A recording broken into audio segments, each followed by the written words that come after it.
जारी है। आपको बताएं अफसोसनाक वाकया नवाब टाउन लाहौर से, जहां पर 10 साला बच्चे के कत्ल का मामला गुमशुदगी से कबल मुस्तफ़ा की वीडियो मंजरे आम पर आ गई। इस हवाले से मजीद तफसीलात जानते हैं। मलिक मुश्ताक हमारे साथ मौजूद हैं। मुश्ताक, बताइएगा क्या तफसीलात हैं? जी बिल्कुल, ये थाना नवाब टाउन का वाकया है कि गुलाम मुस्तफा वल्द अनवर कौम अंसारी, ये क्वार्टर शमसानी जोहर टाउन का रिहायशी था। 10 साला बच्चा था जिसे गला दबाकर कत्ल किया गया है। मकतूल की शनाख्त मुस्तफा के नाम से हुई है। मुस्तफा इकलौता भाई था, इसकी 2 बहनें हैं और ये अपने कजन अबू बकर के साथ घर का सामान लेने के लिए घर से निकला।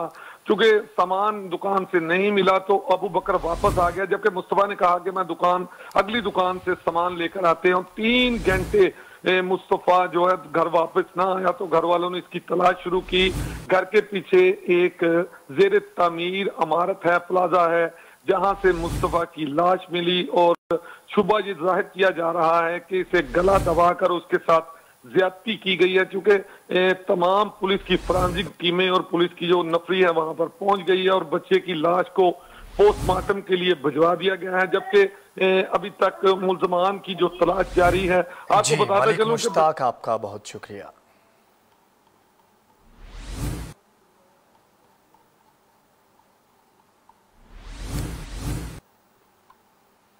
अमेरिका में